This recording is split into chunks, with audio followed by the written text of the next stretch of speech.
Nous allons lire dans 1 Corinthiens chapitre 12, verset 13. Et après nous prendrons Exode chapitre 3, verset 2. Bien-aimés, souvenez-vous que nous sommes en train de parler du baptême. Amen. Et nous vous avons expliqué au commencement que le baptême d'eau, c'est le baptême de la repentance, donc le baptême de Jean-Baptiste. Ce baptême nous emmène jusqu'au baptême de Jésus. Et le baptême de Jésus, c'est le baptême de la conversion, c'est-à-dire le baptême à travers lequel tu es transformé de serpent que tu étais, tu deviens un papillon. Amen. Est-ce que vous comprenez? Hein? Donc, quand tu sors des eaux du baptême, toi qui avais la forme d'un reptile, tu ne changes pas seulement de peau, comme le serpent change de peau, mais toi, tu as changé tout pour devenir un papillon. Ta vie, tu ne la supportes plus sur la terre. Ta vie, tu la supportes maintenant dans le ciel. Amen. Et tout ce qui est reptile, tout ce qui est terre, terrestre, c'est plus ton problème parce que toi, tu regardes ça maintenant de là-haut. Amen. C'est pourquoi tu chantes ici, là. Là-haut, mon nom est écrit là-haut, là-bas. C'est parce que le jour où tu as été baptisé, c'est parce que le jour où tu as été baptisé, Christ a fait de toi un homme, une femme, qui ne vit plus sur la terre, mais un homme, une femme, qui vit maintenant au ciel. Amen. Et quand Christ fait de toi un homme et une femme du ciel, la Bible déclare que tu es ensuite baptisé du Saint-Esprit. Or, quand tu es baptisé du Saint-Esprit, ça veut dire que la transformation qui s'est opérée en toi a fait de toi une flamme de feu. Amen. Donc, si toi, tu es convaincu que quand tu as été baptisé, que tu es sorti des eaux du baptême, tu es devenu un enfant de Dieu, tu as été converti, le Seigneur te dit que ta conversion, il a fait de toi une flamme de feu. Pourquoi Dieu fait de toi une flamme de feu? Nous avons vu avec Élisée que Dieu fait de toi une flamme de feu parce que chacun de nous est un feu que Dieu a réservé pour détruire une œuvre de Satan dans un serviteur de Satan. Alléluia. Vous vous souvenez que quand le roi a envoyé ses gardes pour aller dire à Élie, descends. Élie lui a dit, si je suis un homme de Dieu, que le feu descende du ciel sur toi et sur tes gardes. Alléluia. Donc par là, Dieu nous signifiait que chacun d'entre nous, Dieu a un projet pour que tu puisses aller toucher quelqu'un qui est en train d'être asservi par un serviteur de Satan. Alléluia. Tu es une flamme de feu qui est envoyée pour détruire les œuvres de Satan. La Bible dit dans 1 Jean chapitre 4, je crois chapitre 4, chapitre 3, que le Fils de l'homme est paru pour faire quoi? Pour détruire les œuvres de Satan. Alléluia. Donc quand Dieu fait de toi une flamme de feu, ça veut dire que toi, tu deviens l'image de Christ qui est paru pour détruire les œuvres de Satan. Alléluia. Donc il y a quelqu'un qui t'attend dehors là. Il y a quelqu'un qui t'attend au travail. Il y a quelqu'un qui t'attend dans la rue. Il y a quelqu'un qui t'attend chez toi à la maison. Il y a quelqu'un qui t'attend chez toi dans ta famille. Il y a quelqu'un qui t'attend parmi tes amis. Il y a quelqu'un qui t'attend partout. Parce que tu es l'image de celui qui est paru pour détruire les œuvres du malin.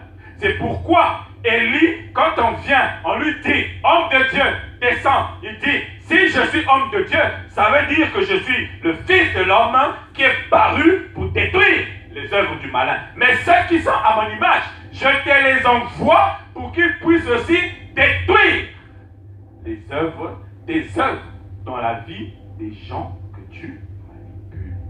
Alléluia. C'est ça, bien-aimé, quand le Seigneur fait de toi une flamme de feu, quand tu es sorti des eaux du baptême. Mais si toi-même déjà, Si toi-même déjà les œuvres du malin dans ta vie sont encore en train de bouillir, ça veut dire que toi, tu as une petite flamme de feu. Et que dans 2 matins, on va venir trouver, il ne restera plus qu'un petit charbon avec une petite couleur rouge. Non, bien aimé. Si tu es conscient, que tu es sorti des eaux du baptême, ça veut dire que toi, tu es une flamme de feu. Tu ne dois plus avoir peur. Hein? Tu ne dois plus avoir peur d'aller opérer. Vous savez, il y a des gens qui me font vraiment sourire en coin. La personne va te dire, je suis un frère en Christ. Je suis une sœur en Christ.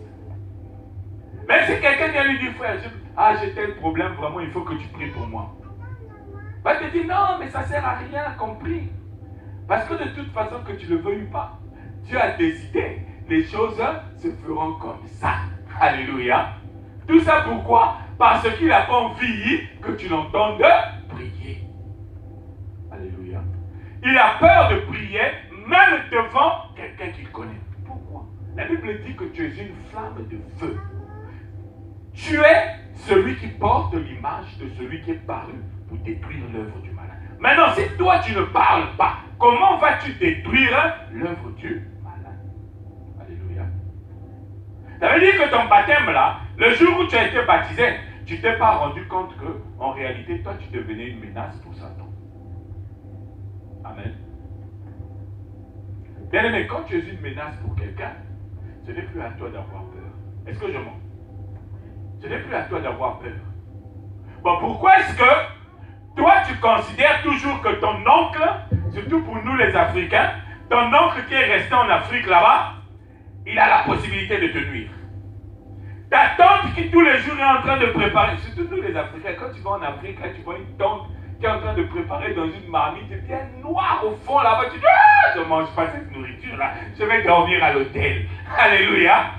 Tout ça pourquoi? Parce que tu as peur de la tante. Oh, elle est sorcière. Bien aimé, le Fils de l'homme est paru pour détruire les œuvres du malin. Alléluia. Si tu es convaincu qu'elle est sorcière, hein, dis-lui, si tu es sorcière, ce que tu es en train de préparer là, je vais manger ça parce que j'ai au-dedans de moi le Fils de Dieu qui est paru pour détruire tes œuvres que tu es en train d'accomplir. Alléluia. C'est elle-même qui va te dire, non, ne mange pas ça. Si tu manges ça, c'est moi qui vais mourir. Alléluia. Est-ce que vous comprenez? Quand tu es une flamme de feu, c'est ça que Dieu veut t'entendre faire. C'est ça que Dieu veut te voir faire. Mais aujourd'hui, beaucoup d'entre nous, nous sommes ceux qui sont manipulés par Satan, au lieu d'être ceux qui imposent leur loi à Satan. Alléluia. Quand tu es transformé en flamme de feu bien-aimé, hein, c'est quelque chose de merveilleux. Le feu doit continuellement être en train de brûler. Alléluia. Le feu doit être continuellement en train de brûler. Or, qu'est-ce qui fait que le feu puisse être continuellement en train de brûler? Hein? C'est quand on ajoute du poids, oui ou non? Hein? Quand on ajoute des éléments qui brûlent continuellement. Alléluia. Vous comprenez?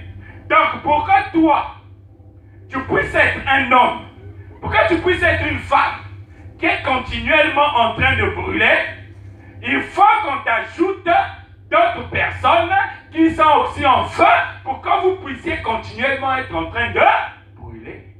Alléluia. Donc tu comprends que quand toi, tu ne veux pas t'approcher de quelqu'un pour lui parler de Christ, afin que lui aussi devienne une flamme de feu, ça veut dire que toi, tu veux que ton feu à toi puisse s'éteindre. Alléluia.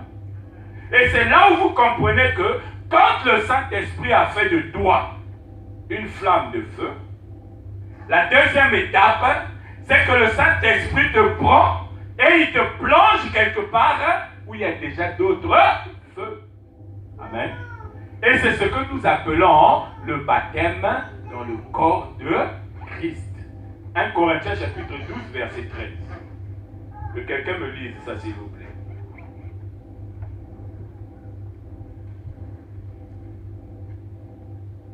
1 Corinthiens chapitre 12, le verset 12 plutôt, pas le verset 13. 1 Corinthiens chapitre 12, verset 12. Car comme le corps est un et a plusieurs membres, et comme tous les membres du corps, malgré leur nom, ne forment qu'un seul corps. Amen. Oui, vas-y, continue. Ainsi en est-il de Christ. Nous avons tous en effet été baptisés dans un seul esprit, pour former un seul corps, soit juif, soit grec, soit esclave, soit libre, et nous avons tous été abreuvés d'un seul esprit. Amen. Est-ce que vous avez compris ce qu'on nous dit ici? Hein? On nous dit ici que nous avons tous été baptisés dans un même esprit. C'est-à-dire, l'esprit qui m'a transformé en flamme de feu, c'est l'esprit qui t'a transformé aussi en flamme de feu. Alléluia. Donc, cette opération, quand l'esprit l'a fait avec moi, en 1980, je ne sais pas quand, c'est la même opération que l'esprit a fait avec toi le jour où tu as écouté la parole de Dieu. Alléluia. Et l'esprit a permis, parce que toi tu es une flamme de feu, que moi je suis une flamme de feu, l'esprit a permis que nous puissions nous retrouver pour que le feu puisse être continuellement en train de brûler. Alléluia. Et c'est comme ça que tu vois maintenant qu'on a un corps qui est en feu.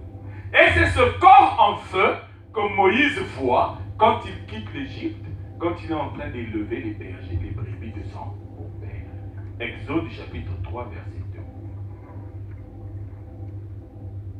L'ange de l'Éternel lui apparut dans une flamme de feu au milieu d'un buisson. Moïse regarda et voici le buisson était tout en feu et le buisson ne consumait point. Amen. Donc vous voyez que ce que Moïse voit dans l'Ancien Testament, en réalité, c'est ce que Jésus vient pour accomplir dans ta vie et dans ma vie. Alléluia. Moïse, il voit quoi? Moïse, il voit un arbre. Au milieu, il y a l'ange de Dieu, il y a l'ange de l'Éternel qui est en feu. Et l'ange de l'Éternel qui est en feu est en train de brûler tout l'arbre. Donc le feu de l'ange de l'Éternel est en train de contaminer tout l'arbre. Mais l'arbre est en feu, mais l'arbre ne se consume pas. Alléluia. Consumer, ça veut dire quoi, bien sûr? Consumer, ça veut dire que quand il y a du feu, tu es en train d'être entamé. Si tu mesurais 1 mètre, le feu est en train de te consumer. Ça veut dire que tu es en train de diminuer de taille. Alléluia. Est-ce que vous comprenez?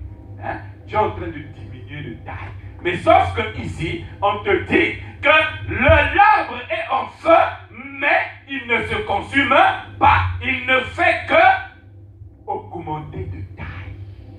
Pourquoi? Parce qu'on est tout le temps en train d'ajouter du bois.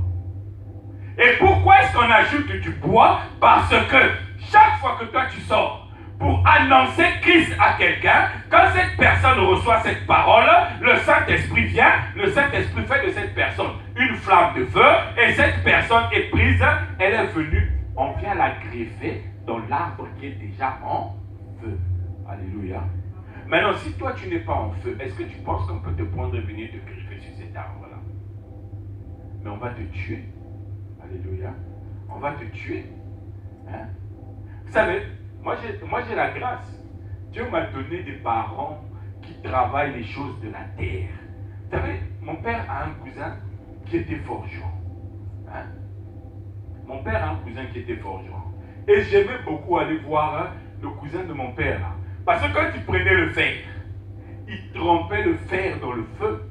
Le fer devenait rouge. Quand il prenait ce fer-là, il ne pouvait pas le déposer n'importe où. Il le déposait sur une plaque de métal qui elle-même aussi était déjà chaude. Alléluia. Est-ce que vous imaginez que s'il déposait cette plaque de métal chaude là sur ma tête, vous croyez que ça devait donner quel résultat? Je ne serais même pas avec vous aujourd'hui. Ou peut-être que j'aurais une grosse calvitie ici là. Hein? Vous verrez, le pasteur là, mais vous ne savez pas, c'est le métal qui a fait ça. Donc quand tu n'as pas la même nature qu'une chose, si on vient on peut te tuer. Alléluia. Vous comprenez? Donc, toi, quand tu es baptisé, Dieu a fait de toi une flamme de feu il veut maintenant que tu puisses être là où l'arbre est en feu. Amen. Est-ce que vous comprenez? Vous ne me comprenez pas. Prenons Romains chapitre 11 du verset 16 au verset 19.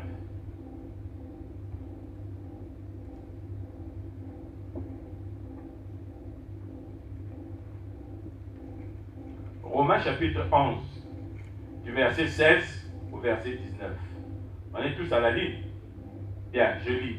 Or, si les prémices sont saintes, ça veut dire saintes ici, là, il faut voir ça dans le sens de feu. Donc, si les prémices sont saintes, la masse l'est aussi. Et si la racine est sainte, les branches le sont aussi. Mais si quelques-unes des branches ont été retranchées, et si toi, qui étais un olivier sauvage, tu as été hanté à leur place. Hanté, ça signifie coller, greffer. Alléluia. Donc, tu as été hanté à leur place et rendu participant à la racine de la graisse de l'olivier. Ne te glorifie pas aux dépens de ces branches. Si tu te glorifies, sache que ce n'est pas toi qui portes la racine, mais c'est la racine qui te porte. Tu diras donc, les branches ont été retranchées afin que moi, je fusse hanté. Alléluia. Maintenant, je vous explique ce passage. Vous savez que quand Dieu s'est formé un peuple, le premier peuple que Dieu s'est formé, c'était quoi? C'était qui? C'était le peuple d'Israël. Amen. Parce que la Bible dit que c'est à eux que Dieu a donné les promesses. Parce que c'est à eux qu'appartiennent les patriarches. C'est à eux que Dieu a donné la loi. Donc, c'est pour eux que Christ est venu dans le monde. Alléluia. Et Jésus lui-même dit, je suis venu pour les brebis égarées d'Israël. Il ne dit pas, je suis venu pour les brebis égarées de la France. Je suis venu pour les brebis égarées du Congo. Non, il dit, je suis venu pour les brebis égarées d'Israël. Alléluia. Est-ce que vous me comprenez? Donc, si Jésus s'était arrêté en Israël, toi et moi, on ne serait pas ici ce matin. Amen. Est-ce que vous me comprenez? Mais, ce qui s'est passé, c'est quoi? Ceux pour qui Jésus est venu, ceux-là, on dit, Dieu est venu pour nous, mais nous, on ne veut pas venir pour toi. Alléluia. Donc, eux, ils ont rejeté ce que Dieu avait prévu pour eux. Et qu'est-ce qui s'est passé? Dieu dit, puisque je vous ai donné, vous avez refusé ce que je vous ai donné, ce que je vous ai donné, je le prends, je le donne maintenant à d'autres personnes. Que Dieu bénisse les Juifs. Amen. Moi, tous les jours, je prie, je dis que Dieu bénisse ces gars-là. C'est ce que la Bible dit ici. Que eux, nous étions l'olivier sauvage. C'est-à-dire, nous étions l'arbre qui n'avait pas de feu. L'arbre qui avait le feu, c'était l'arbre d'Israël. Amen. Mais eux-mêmes, étant en feu, ils ont dit, on ne veut pas de ce feu. Et Dieu leur a dit, vous ne voulez pas de ce feu? Ok, je coupe les branches. Dieu a coupé les branches qui étaient en feu, il les a mis de côté, et le feu s'est éteint. Et Dieu a pris d'autres branches que toi et moi nous étions, il est venu, il nous a transformés en feu, et il nous a collés sur cet arbre-là. Alléluia. Et c'est cet arbre que Moïse voit quand il est assis, il dit, c'est pas possible. Comment est-ce qu'une personne peut être en feu et ne pas se consumer? Parce que tu as été fait flamme de feu par celui qui est lui-même un feu dévorant. Alléluia. Est-ce que vous comprenez? Hein? Donc, quand tu sors des eaux du baptême, bien-aimé, tu es une flamme de feu qui vient pour participer à la vie du puissant ardent. À la vie de l'arbre en feu. Maintenant, si toi, qui as été appelé à participer à la vie de l'arbre en feu, tu dis, je ne veux pas participer à cette vie, laissez-moi tranquille. Dieu, au bout d'un moment, il va dire, bon, comme toi, tu ne veux pas participer à cette vie, tu deviens comme une tâche pour les autres. Et il vient, il te coupe, et on va mettre une autre personne à ta place. Alléluia. Est-ce que vous me comprenez? Hein? Est-ce que vous me comprenez? Donc, c'est ça ce que ça signifie, le baptême dans le corps. Ah, laissez-le, pardon, laissez mon ami tranquille. Oh. Laissez mon ami Léo. Léo, viens me dire bonjour, viens. Laissez mon ami tranquille. Alléluia. Hein? Moi, j'aime beaucoup Léo parce que Léo, c'est un garçon qui est très gentil. Amen. Donc, vous voyez, quand Dieu a fait de toi une flamme de feu, c'est pour que tu puisses participer à la vie de l'arbre qui est en feu. Tu deviens un membre de ce corps qui est en feu. Alléluia. Maintenant, je vais vous dire une chose. Vous savez pourquoi Dieu tient absolument que nous puissions participer à la vie de l'arbre qui est en feu quand nous sommes baptisés. Il y a 3 raisons qui font que Dieu veut absolument que nous puissions participer à la vie de l'arbre qui est en feu. La première raison, Proverbe chapitre 26, verset 20. Si quelqu'un a trouvé, qu'il me lise. Proverbe chapitre 26, verset 20. Faute de voix, le feu s'éteint, et quand il n'y a point de rapporteur, la querelle s'apaise. Amen. On nous dit ici, que faute de bois, le feu fait quoi? Il s'éteint. Et ensuite, on nous dit, s'il n'y a pas de rapporteur, la querelle fait quoi? Elle s'arrête. Amen. Alors, bien aimé, moi je vais vous dire une chose. J'ai besoin de 2 volontaires. Oui, viens. Viens. J'ai besoin de 2 volontaires. Place-toi devant ici. Là, tu te mets juste derrière elle. Amen. D'accord? Regardez bien. Si tu te mets en face d'eux, hein? Si tu te mets juste dans leur alignement, est-ce que tu les verras les 2? Tu verras qu'il y a 2 personnes. Hein? Si tu te mets en face dans le même alignement, est-ce que tu verras qu'il y a 2 personnes? Hein? Tu verras qu'une seule personne. Tu verras la personne qui est devant. Alléluia. Et quand tu verras la personne qui est devant, tu vas te dire, ah, il n'y a qu'une seule personne que le pasteur a fait venir. Alléluia. Mais, si tu te décales, non, pas toi, toi tu restes là. Si tu te décales, qu'est-ce qu'il va faire? Tu as changé d'angle. Et quand tu changes d'angle, ça veut dire quoi? Tu les vois maintenant, les 2. Et tu dis, ah, donc en fait, ce que je croyais qu'il était 2 personnes, mais une personne, mais en réalité, c'est 2 personnes. Alléluia. C'est le même principe avec la parole de Dieu. Allez vous asseoir les enfants, merci beaucoup. C'est le même principe avec la parole de Dieu. Quand tu lis la parole de Dieu, il y a un sommet qui est devant toi. Mais si tu t'arrêtes à ce sommet, tu ne verras pas le 2e sommet qui est derrière. C'est pourquoi nous disons toujours, quand tu lis la parole de Dieu avec tes yeux charnels, fais un petit pas à droite pour ouvrir les yeux spirituels et regarder le 2e sommet qui est caché derrière le premier sommet. Alléluia. Et quand vous verrez ce 2e sommet, vous comprendrez que quand la Bible dit faute de bois, le feu s'éteint, et quand il n'y a point de rapporteur, les querelles s'apaisent. Ça ne veut pas dire que si toi, tu arrêtes d'aller faire le quaquato, les gens ne vont plus se disputer. Ça ne veut pas dire ça. Alléluia. Quand tu lis ça, tu vas dire à une personne, ah tu sais frère, toi tu es un rapporteur. La Bible dit, si toi tu n'es plus rapporteur, il y aurait des gens qui ne vont plus se disputer. C'est vrai. Amen. Mais quand tu fais un pas à droite, quand tu regardes, tu comprends que, ah, en réalité, le rapporteur, c'est moi. Alléluia. Moi, je suis un rapporteur, bien-aimé. Hein? Est-ce que toi, tu es un rapporteur? Alléluia. Moi, mon quaquato, hein, je ne le fais pas avec les hommes. Mon quaquato, je le fais avec Satan. Alléluia. Est-ce que vous ne me croyez pas? Allons-y, prenons Jude. Jude chapitre 1. Bon, il n'y a qu'un seul chapitre, le verset 9. Jude chapitre 1, le verset 9.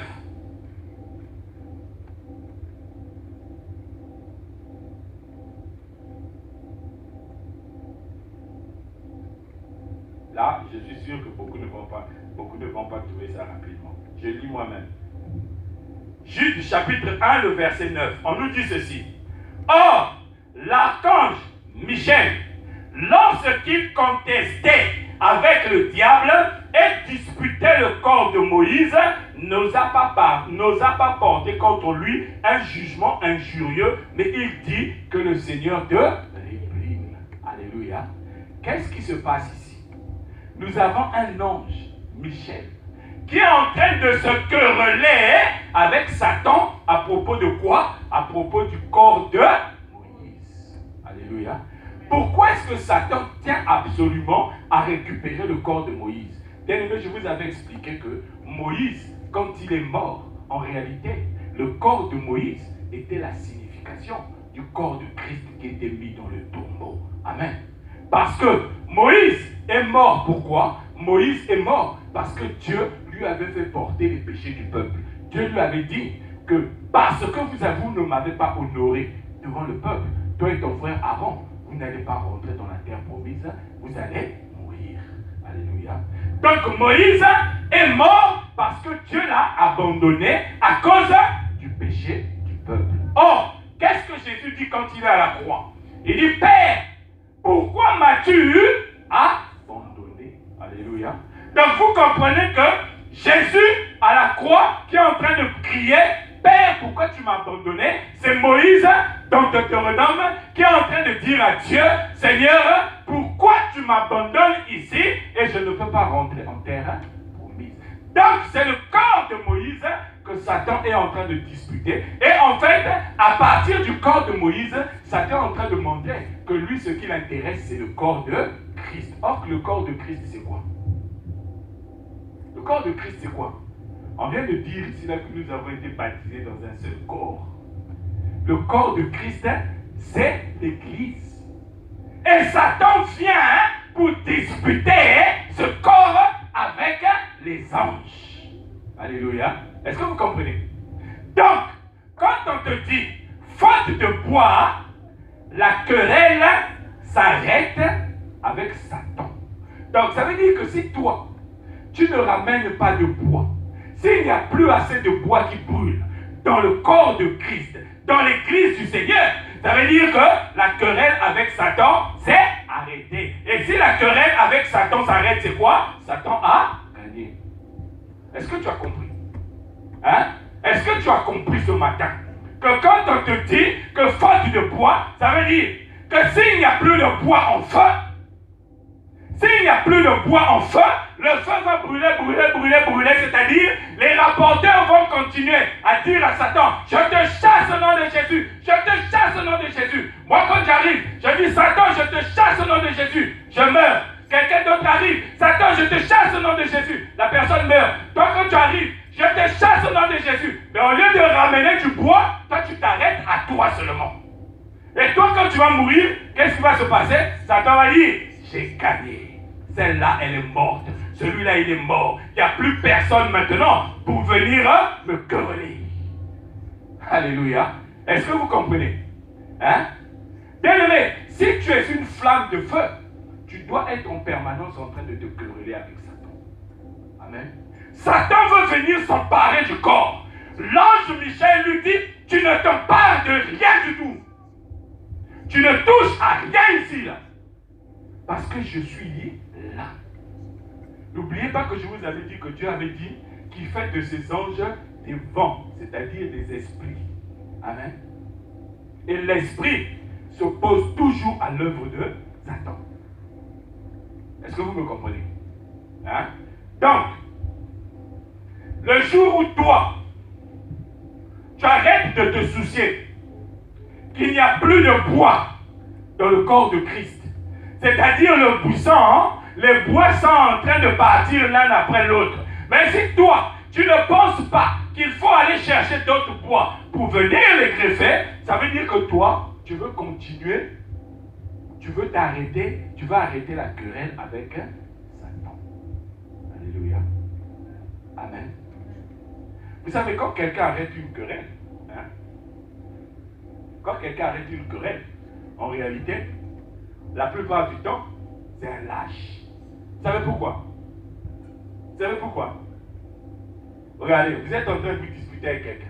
Toi, tu jettes moi. Si tu as peur de cette personne-là, si cette personne te fait peur, tu as dit bon, ça va, c'est pas grave, je prends la faute sur moi, c'est pas grave. Arrêtons-nous là seulement. Alléluia. Pourquoi tu fais ça? Parce que tu as peur que si toi aussi tu montes de temps, qu'elle puisse lever la main et puis qu'on puisse constater que toi en fait tu n'es pas fort. Alléluia. Je ne dis pas que c'est comme ça tout le temps, mais la plupart du temps, quand vous voyez quelqu'un qui est en train de se disputer, il est en train de monter, et quand l'autre aussi commence à monter, si vous le voyez descendre, dites, oh, alors qu'il n'était pas fort. Là, il a commencé à baisser, il s'est dit, ah, si je continue ici, là, les gens sauront que j'ai une grosse bouche seulement, mais il n'y a rien dans les mains. Alléluia. Et avec Satan, c'est pareil. Tous les jours, tu es là. Satan, Satan, le feu, le feu, le feu, le feu. Tu tournes, le feu, il va à gauche, le feu, il va à droite, le feu, devant, le feu, derrière. Satan dit, ah, mais toi, là, tous les jours, bon, aujourd'hui, là, on va voir maintenant à quoi ton feu, là, va te servir. Satan va te descendre directement dans ta maison. Tu vas dire, ah, Satan, pardon, aujourd'hui, là, c'est bon, j'accepte que tu as fait. Parce que tu ne veux pas apporter le poids pour que le feu puisse continuer à brûler. Alléluia. Amen. Vous savez, moi, je bénis beaucoup les mamans qui sont en train de passer des moments de prière ici. Hein? Je bénis beaucoup ces mamans-là. Parce que j'ai compris que là-dedans, là, Dieu est en train d'ajouter des poids qui sont en train de quereller Satan tous les jours. Alléluia. Ces poids-là, j'ai la preuve. Bien aimé, je ne vous raconte pas des bêtises, mais j'ai des témoignages. Le dimanche, j'étais ici avec elle. Beaucoup m'ont dit, ah moi pasteur, il y a ceci. Ah moi pasteur, il y a cela. Ah moi pasteur, il y a ceci. Mais le mardi, j'arrive chez moi à la maison, je rentre du travail, on me dit, oh un tel a appelé, son problème a été résolu. Oh un tel a appelé, sa situation a été résolue. Oh un tel a appelé, sa situation a été résolue. Oh, alléluia. Tout ça pourquoi? Parce que les poids sont en train d'être ajoutés et Satan, tous les jours, il est dérangé. Alléluia. Parce que tous les jours, il y a des rapporteurs. Vous savez, le rapporteur, il fait quoi? Hein? Le rapporteur, vous savez, il fait quoi? Le rapporteur, c'est celui quand il voit quelque chose. Alléluia. Vous savez, moi j'ai un petit frère. Hein? J'ai un petit frère. Mon petit frère là. Ah! C'est le genre. Vous êtes là. Vous êtes, quand on était enfant, hein? Vous êtes tous ensemble. Vous vous dites, bon, les parents ne sont pas là. On va faire une action. Il est là, il dit rien. Il dit rien. Vous faites votre action, il est là, il vous regarde. Surtout qu'il aime bien mettre ses deux doigts dans la bouche. Là. Quand il met ses deux doigts dans la bouche, il est en train de vous regarder. Il est en train de sucer ses deux doigts. Et vous, vous êtes en train, vous dites, ah, comme il ne parle pas, c'est bon, on peut faire ce qu'on veut. Alléluia. Mais dès que le papa va arriver, lui c'était surtout la maman. Dès que la maman arrive, ah, la première des choses qu'il fait, il court dans la chambre de la maman. Quand il va dans la chambre de la maman, il va. Yaya, il a fait ça. Et il ressort calmement comme si de rien s'était passé. Avec ses deux doigts dans la bouche. Et vous le voyez sortir de la chambre avec les deux doigts dans la bouche. Vous dites, papa arrive. La maman, les enfants là derrière, ils ont fait ça. Là, le papa fait, viens ici. Et quand tu arrives, tu te dis, mais qu'est-ce que. Bah, qui t'a demandé de le faire? Tu dis, ah, dans le rapporteur. Alléluia. Donc, elle a appelé le rapporteur. C'est ça, bien-aimé. Quand tu rapportes, ça veut dire que toi, tu vas dire à la parole de Dieu. Tu vas dire, parole de Dieu, regarde ce que Satan est en train de faire. Je regarde, je suis le bois qui est en train de brûler. Mais regarde ce que Satan fait. Et la parole, quand tu t'entends parler, toi tu sors tranquillement. La parole va voir le Père. Elle dit, oh, regarde ce que Satan est en train de faire là-bas. Et le Père dit, ah bon, Satan est ici. Pas à cause de toi. Alléluia. Est-ce que vous comprenez? Tu es un rapporteur, bien-aimé. Ça, c'est ce que tu n'as pas compris. Hein? Ta prière même est un rapport que tu vas faire. Mais sauf que toi, quand tu pries, tu ne te rends même pas compte que tu fais un rapport. Quand tu pries, tu as l'impression que c'est un rituel que tu viens pour accomplir.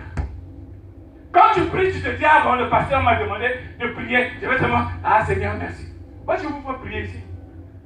Surtout le pauvre modérateur, quand tu commences à dire, bon, on va élever la voix pour rendre grâce à Dieu. Là, tu n'entends même pas les gens parler. C'est-à-dire, là, si tu pouvais même faire voler une mouche ici, là, c'est la mouche que tu vas entendre plutôt que les gens parler. Alléluia. Bien aimé, la querelle avec Satan ne doit pas s'arrêter. C'est pourquoi tous les jours, ton objectif, c'est d'aller chercher le bois que Dieu va mettre en feu pour qu'il puisse venir greffer ça sur l'arbre qui est déjà en feu. Alléluia. Est-ce que vous me comprenez? Si tu es baptisé, c'est ça ton objectif. Si tu es baptisé, c'est ça ton objectif. Tu n'as pas à avoir peur de ce que les gens diront. Toi, la seule chose qui t'intéresse, c'est de dire, je suis un rapporteur pour le Seigneur. Bien aimé, regardez. Ce qui est important, hein, moi je vous ai toujours dit, ne croyez pas que la Bible là, on vous l'a donnée pour régler vos problèmes de vie, vos problèmes de famille, non. La Bible vous a été donnée hein, pour que vous puissiez ressembler à Christ. Parce que nous sommes les enfants de la malédiction. Hein? Vous ne le savez pas. Mais la Bible dit que le serpent à qui nous appartenons a été maudit. Mais or, Jésus-Christ est venu pour porter la malédiction qui était sur nous, afin que nous puissions devenir bénédiction. C'est-à-dire pour que nous puissions lui ressembler. Donc quand tu lis la Bible, hein, il faut chercher le visage de Christ. Vous savez, moi, à une période de ma vie, je traversais des moments difficiles. Hein? Je traversais des moments tellement difficiles qu'il m'est arrivé même un moment de me dire, ah Seigneur, je ne comprends pas pourquoi tu continues à me garder sur cette terre. Prends ma vie si tu veux. Je peux aller même me jeter sur le train là qui est en train de passer et je vais mourir. Alléluia. Je ne pensais même pas que je vais mourir. Je pensais simplement que je vais mettre fin à ma vie en allant me jeter sur le train. Et j'étais à 2 doigts de le faire. Vous savez ce qui s'est passé? Ce jour-là, j'étais à la gare en train de réfléchir. Et là, j'ai entendu une voix, quelqu'un me dire, mais toi, tu veux te tuer, pourquoi? Tu me dis tous les jours que tu es en train de chercher Dieu. Mais quand tu me cherches, moi, Dieu, tu dois trouver Christ. Quand tu auras trouvé Christ, c'est là où tu comprendras que tu m'as trouvé. Et ta vie, tu ne voudras plus y mettre fin par toi-même. Je ne comprenais pas cette parole au début. Quand je suis arrivé à la maison, j'ai pris la Bible, j'ai commencé à lire. Et c'est là où que je suis venu comprendre qu'en réalité, Dieu voulait m'expliquer que quand tu cherches Dieu, tu dois trouver Christ. Parce que si pour moi, Jésus-Christ, c'était comme mon père, c'était comme ma mère, c'était comme un ami. Donc quand tu me parlais, j'ai un ami qui s'appelle Jean-Paul, j'ai un ami qui s'appelle Rodrigue, j'ai un ami qui s'appelle Blaise. Pour moi, c'était comme ça. Mais quand je disais Dieu, je ne comprenais même pas ce que je dis. Jusqu'au jour où le Seigneur est venu m'ouvrir les yeux et j'ai vu qu'en réalité, quand je cherche Dieu, c'est Jésus-Christ que je dois trouver. Et à partir de ce jour-là, je n'ai plus jamais lu la Bible comme je la lisais avant. Alléluia. À partir de ce jour-là, chaque fois que je lis la Bible, il faut que je vois le visage de Christ dans la Bible. Je disais même à un frère, un jour il est venu, il me dit, oh, toi, on a dit, femme, soyez soumise. J'ai dit, ok, femme, soyez soumise. Montre-moi Christ dans la parole que tu viens de sortir. Si tu ne me montres pas Christ dans la parole que tu viens de sortir, tu vas avec ta femme, sois soumise. Il était incapable de me montrer Christ. Je lui ai dit, ok, tu as vu, tu es incapable de me montrer Christ dans ta propre parole, vas-y. Alléluia. Amen. Quand quelqu'un est incapable de vous montrer Christ dans une parole, tournez-lui le dos. Même si tu vas souffrir, même si ta vie, même si tu ne vas manger que du manioc sec, je préfère que tu puisses manger le manioc sec avec Christ que de manger le manioc gras avec de la soupe grasse mais sans Christ. Alléluia. C'est pourquoi vous devez comprendre que la révélation de la parole de Dieu, c'est-à-dire Christ lui-même, est très importante quand vous lisez la Bible. Donc quand tu lis ici, là, quand on te dit que faute de bois, le feu s'éteint, sans rapporteur, les querelles s'arrêtent. Si tu te dis seulement que je dois arrêter d'être un rapporteur, ça veut dire que toi tu n'as pas compris que c'est toi le rapporteur que Dieu veut, qui puisse être continuellement en train de parler pour que le bois puisse être rajouté et que le feu continue à brûler. Alléluia. Est-ce que vous me comprenez? C'est ça la première raison qui fait que quand tu es baptisé du Saint-Esprit, ensuite on te plonge dans un corps. Amen. Est-ce que vous me comprenez? Hein? Donc, les querelles ne doivent jamais s'arrêter. quand tu es une flamme de feu, Satan doit tout le temps être en train de te sentir en train de parler. Quand tu regardes, tu arrives à l'église, tu arrives ici, là, dans la salle, tu regardes, tu comptes les chaises. Tu comptes 1, 2, 3, 4, 5, jusqu'à je ne sais pas combien. Et tu arrives à la maison, tu dis, Dieu, papa, aujourd'hui on était à l'église là-bas. Il y avait tant de chaises qui étaient vides. Ça, c'est Satan qui n'en a pas paix. C'est Satan qui a tout fait pour que les chaises là puissent être vides. Seigneur, je te rapporte cette information pour que tu puisses toi-même. Alléluia. Voilà comment tu fais le rapporteur. Mais je me pose même la question, est-ce qu'il y a des gens ici là qui prient même pour que les âmes puissent se convertir à Dieu? Voyez-vous? Mais quand tu pries comme ça, il faut que tu regardes aussi. Alléluia. Parce que prier, c'est bien.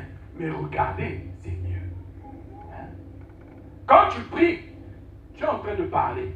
Mais après, celui à qui tu as parlé, il va te demander qu'est-ce que... C'est ce que Habakkuk disait. Habakkuk dit, j'étais sur la muraille, je regardais, j'attendais ce que lui, il allait me dire et ce que moi, j'allais lui dire. Beaucoup de gens considèrent Dieu comme un simple, comme Dieu comme un mégaphone. Quand il vient, il parle dans le mégaphone. Quand il a fini, il dépose le mégaphone, il est parti. Alléluia. Mais Dieu, ce n'est pas un mégaphone, bien aimé.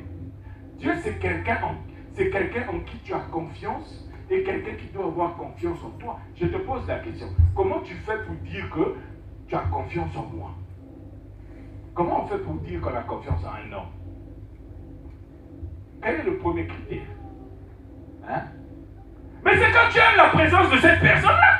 C'est vrai ou c'est faux? Est-ce que toi tu peux aimer être en présence de quelqu'un en qui tu n'as pas confiance? Hein? Oh. Bien aimé, quand tu n'aimes pas une personne, tu ne peux pas aimer la présence de cette personne. Vrai ou faux? Ah! Quand tu dis qu'un tel, j'ai confiance en lui, ou un tel, j'ai confiance en elle, ça veut dire que tu aimes être en présence de cette personne. Et tu aimes être en présence de cette personne, pourquoi? Pour la regarder seulement. Hein? Pour parler avec elle. Alléluia. Mais tu parles avec elle. Toi tu parles, elle aussi, elle parle. Mais maintenant cette personne saura comment que toi tu lui fais confiance. Est-ce que c'est seulement parce que vous parlez? Hein? Moi ici je parle avec vous. Est-ce que vous me faites confiance? Hein? Vous ne me faites pas confiance. Hein? Vous ne me faites pas confiance. Hein? Mais comment est-ce que moi je saurais que vous me faites confiance? Quand ce que je vous aurais dit, je vais le voir devenir réalité dans votre vie. Alléluia. Si moi par exemple, j'ai ma femme, hein? Je viens, je dis à ma femme, chérie, j'ai découvert un plat qu'on fait chez les Tchadiens. On mélange ça, on mélange ça, on mélange ça. Et c'est très bon. Alléluia. Si elle me fait confiance dans ce que je lui ai dit, comment je saurais qu'elle m'a fait confiance? C'est le jour où quand je rentrerai à la maison, elle va me présenter un plat tchadien. Alléluia. Et c'est là où je comprenais que ce que je lui dis, ça a de l'importance pour elle. Donc, elle me fait confiance. Alléluia.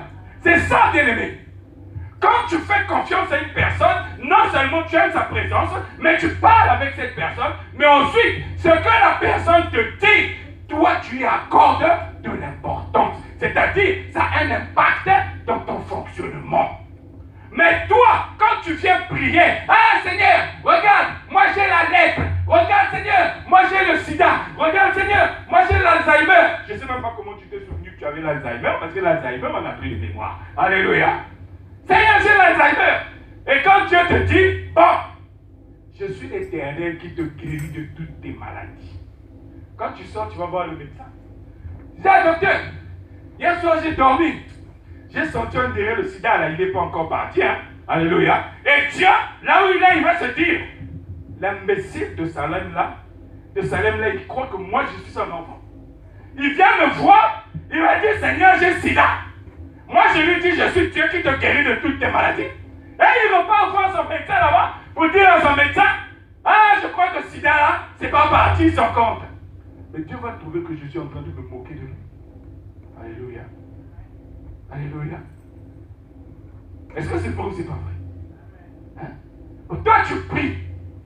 Seigneur, regarde, je te rapporte que Satan, il a fait ceci. Voilà, les âmes ne veulent pas se convertir. C'est à cause de Satan. Et quand Dieu te dit, pas parler, je suis avec toi. Quand tu parles, dès que tu croises quelqu'un qui est à côté de toi, tu commences à prendre le téléphone pour regarder. Alors, tu n'as pas de message, parle! Mais tu commences à inventer un message dans le téléphone là. Alléluia. Il suffit que quelqu'un vienne seulement te dire, s'il vous plaît. Oui, c'est là-bas. Alléluia. Alors que tu ne sais pas que Dieu te l'a envoyé pour que tu puisses parler. Amen. Et tu vas dire, je suis une flamme de feu. Tu es une flamme de feu qui brille seulement pour envoyer le feu sur Satan. Mais ton feu là, Satan, il n'en a rien à faire. Alléluia. Ton feu là, Satan, il n'en a rien à faire. Satan, il veut que tu prennes. Satan, lui, il sera convaincu quand tu auras pris un bois, que le bois va se transformer en feu et que tu vas rajouter le bois dans l'arbre. C'est là où Satan va dire, là je suis oui. Alléluia. Amen. Est-ce que vous me comprenez? La deuxième raison qui fait que nous sommes baptisés dans le corps. Romains chapitre 8, verset 9. Est-ce que vous avez compris que vous êtes des rapporteurs et des rapporteuses quand vous êtes baptisés, quand vous recevez, quand vous êtes transformé en flamme de feu? Est-ce que vous avez compris ça? Hein? Maintenant, si tu n'as pas compris ça, je te demande de demander au Saint-Esprit de t'expliquer pourquoi est-ce que tu es un rapporteuse, pourquoi tu es un rapporteur, pourquoi tu es une rapporteuse. Quand il t'expliquera ça, tu verras que Satan va devenir quelqu'un dont tu ne voudras même plus toucher les affaires. Romains chapitre 8, verset 9.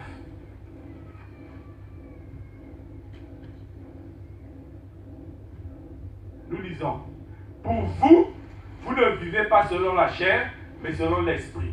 Si du moins l'esprit de Dieu habite en vous. Si quelqu'un n'a pas l'esprit de Christ, il ne lui appartient pas. Alléluia. Est-ce que vous voyez? On vous dit ici que si vous vivez selon la chair, ça veut dire que vous marchez selon l'esprit. Si vous ne vivez pas selon la chair, ça veut dire que vous marchez selon l'esprit. Et si vous marchez selon l'esprit, ça veut dire que l'esprit de Dieu habite en vous. Alléluia. Et mais si l'esprit de Dieu habite en vous, ça veut dire que vous appartenez à Christ. Amen. Appartenir à quelqu'un ou à quelque chose, ça veut dire participer à la vie de cette personne ou de cette chose-là. Alléluia.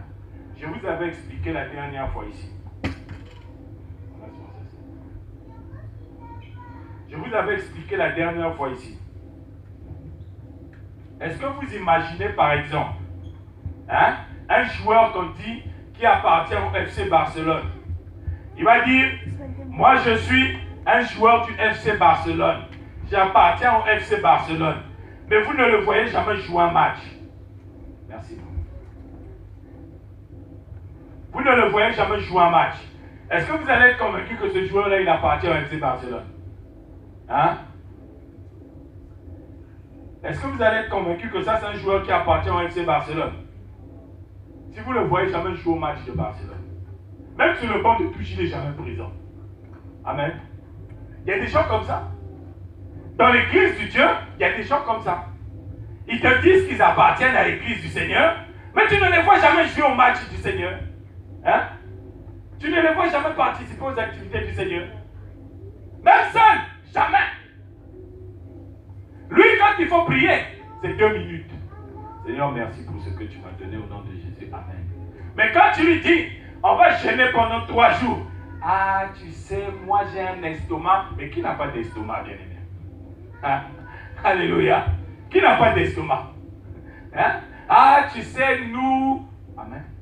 Quand tu appartiens à l'équipe de Christ, tu dois participer aux activités de Christ.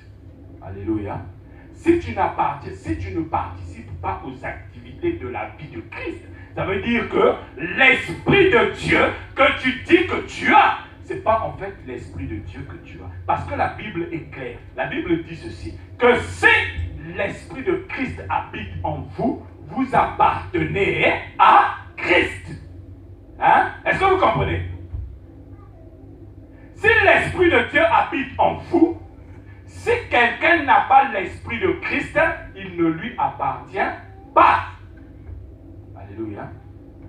Est-ce que toi, tu ne peux pas avoir l'Esprit de Christ et dire que tu appartiens à Christ? Non. Ce qui prouve que tu appartiens à Christ, ce n'est pas le bruit que tu fais. Ce qui prouve que tu appartiens à Christ, c'est ce qui prouve que tu appartiens, par exemple, au PSG. Quand les gens te voient jouer le match du PSG, quand on ne te voit pas seulement porter le maillot du PSG, parce que moi, je peux aller à une boutique là-bas à Montparnasse, je vais acheter aussi un maillot du PSG et je vais le porter. Je vais sortir avec. Les gens me verront. Ça ne veut pas dire que j'appartiens au PSG. J'ai juste acheté un maillot de cette équipe-là. Amen. Mais si tu appartiens au PSG, les gens doivent te voir participer aux activités du PSG. Celui qui participe aux activités de Christ, c'est celui qui va chercher le bois. Alléluia. Le bois qu'on rajoute pour que la querelle avec Satan ne s'arrête pas. Amen. Est-ce que vous me comprenez? Hein? Donc, bien-aimé, si tu appartiens à Christ, ça veut dire que tu as l'Esprit de Dieu. Et si tu as l'Esprit de Dieu, ça veut dire que tu participes aux activités qui concernent la vie de Christ, c'est-à-dire la vie du corps de Christ, le corps dans lequel tu as été plongé quand tu es devenu une flamme de feu, c'est-à-dire la vie du buisson ardent. Tu dois commencer à épater Moïse quand Moïse va te regarder, que Moïse se dise, c'est pas possible. Il est en feu, mais il ne se consume pas. Elle est en feu, mais elle ne se consume pas. Parce que l'Esprit de Christ habite en toi et tu prouves que tu appartiens à Christ. Est-ce que vous me comprenez? Hein? Vous comprenez, non, bien-aimé? Hein? Je vous dis une chose, hein, les amis. Si vous considérez que vous asseoir, prier, Seigneur, je veux ceci, je veux cela, je veux ceci, je veux cela. Seigneur, je suis ceci, je suis cela, je suis ceci, cela. Dieu va vous écouter. Hein? Mais sachez-le bien que parfois, Dieu ne vous exaucera pas. Et quand tu auras l'impression que tu as été exaucé, sache que tu as été exaucé par Satan. Je vous ai déjà dit ici là que Satan aussi, il exauce les prières des gens. Hein? Je vous l'ai déjà dit, je ne veux pas revenir dessus. Est-ce que vous me comprenez? Hein? Vous ne croyez pas que Satan exauce les gens les prières des gens? Vous ne le croyez pas? Dans Matthieu chapitre 4, il dit quoi à Jésus? Il dit quoi à Jésus? Prosterne-toi devant moi, je ferai quoi? Je te... Ah, quelqu'un qui donne, il fait quoi? Il n'exauce pas. Ah, vous avez vu? Donc ça veut dire que tout ce qui est exaucé dans votre vie, peut-être que ça veut dire que ce n'est même pas Dieu qui les a exaucés. Est-ce que vous me comprenez? Hein? Parce que celui qui se prosterne, c'est celui qui prie. Vrai ou faux? Ah! Donc vous voyez, si tu appartiens à Christ, ça veut dire que toi, tu participes aux activités de la vie du corps de Christ dans lequel tu as été plongé. Alléluia. Maintenant, si tu ne veux pas participer à ces activités-là, la troisième raison va être là pour te montrer ce qui va arriver. Nombre chapitre 2, du verset 14 au verset 15. Nombre chapitre 12, 12. Nombre chapitre 12, du verset 14 au verset 15. Nous lisons. Et l'Éternel dit à Moïse, si son père lui avait craché au visage, ne serait-elle pas pendant 7 jours un objet de honte, qu'elle soit enfermée 7 jours dehors, en dehors du camp, après quoi elle y sera reçue. Marie fut enfermée 7 jours en dehors du camp, et le peuple ne partit point jusqu'à ce que Marie fût rentrée. Alléluia. Est-ce que vous comprenez ce qui se passe ici? Ici, il se passe une chose. Marie appartenait au corps d'Israël. Mais Marie ne voulait plus participer à la vie du corps. Pourquoi? Elle a commencé à contester la parole de Dieu qui sortait de la bouche de Moïse. Alléluia. Quand tu commences à remettre en cause la parole de Dieu qui sort de la bouche de Christ, tu deviens comme Marie. Et la troisième raison qui fait que tu es plongé dans le corps de Christ, c'est pour éviter la salive du Père. Alléluia. La troisième raison qui fait que tu es baptisé dans le corps, c'est pour éviter la salive du Père. Pourquoi est-ce que tu dois éviter la salive du Père? Parce que si la salive du Père tombe sur toi, ça veut dire que la salive du Père a éteint la flamme qui était en toi. Alléluia. Est-ce que vous me comprenez? Et quand la salive du Père a éteint cette flamme, ça veut dire que toi, tu es maintenant hors du camp. Or, quand tu es hors du camp, ça veut dire quoi? Tu as été livré à Satan. Amen. Quand la flamme s'est éteinte, ça veut dire que toi, tu as été livré à Satan. Pourquoi tu as été livré à Satan? Parce que toi, tu ne veux pas participer aux activités du corps de Christ. Pour que vous puissiez comprendre quelles sont ces activités, nous allons prendre 1 Corinthiens chapitre 5 du verset 1 au verset 5.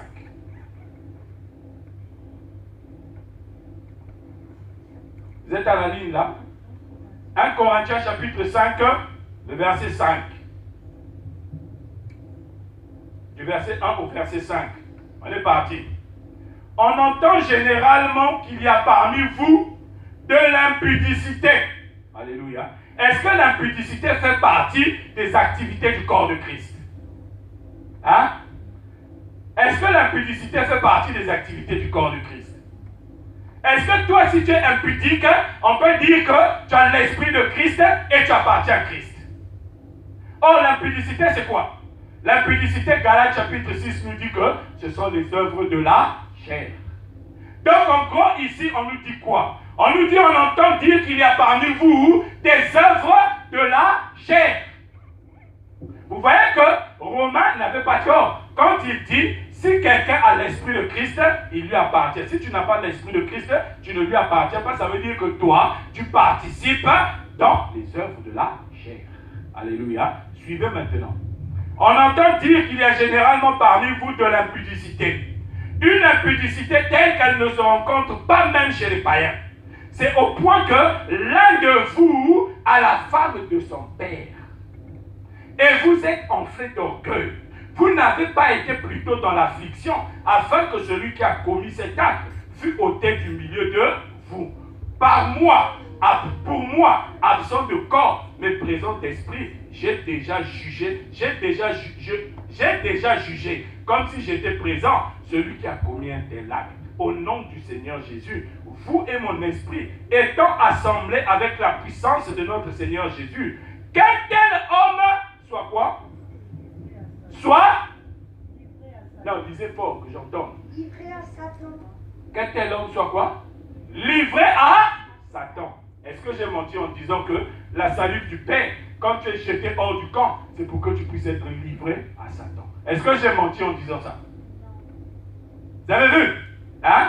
Quand tu refuses de participer aux activités du corps de Christ, ça veut dire que toi, tu participes en secret aux œuvres de la chair. Mais rassure-toi, la salive du Père tombera sur toi comme elle est tombée sur Marie. Et là, on te mettra hors du camp. Tu pourras être en train de prier avec les autres. Tu pourras être en train de jeûner avec les autres. Mais spirituellement, tu as déjà été livré à Satan. Et tu auras l'impression que tout dans ta vie est en train de bien marcher jusqu'au jour où Satan va se réveiller et te dire, mais toi tu as été livré à moi, pourquoi est-ce que tu bénéficies de tous ces avantages-là? Et c'est là où tu comprendras que ta vie est en train de subir toutes sortes de désagréments à cause de Satan. Alléluia. Amen. Est-ce que vous me comprenez? Hein?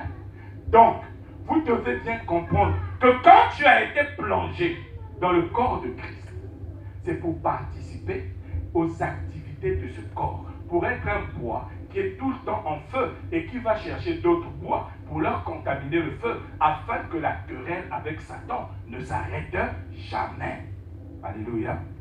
Parce que si la querelle s'arrête avec Satan, ça veut dire que Satan a gagné. Maintenant, si toi, dans ton cœur, tu sais que ce que je le fais parce que j'ai été greffé à un arbre qui est en feu, Satan tous les jours, je regarderai ce qui se passe autour de moi et je rapporterai ça à mon Père. Maintenant, toi, tu diras à mon Père ce que toi, tu es capable de faire. Parce que moi, je suis une flamme de feu. Je suis l'image du Fils de l'homme qui est paru pour détruire les œuvres de Satan, les œuvres du malin. Alléluia.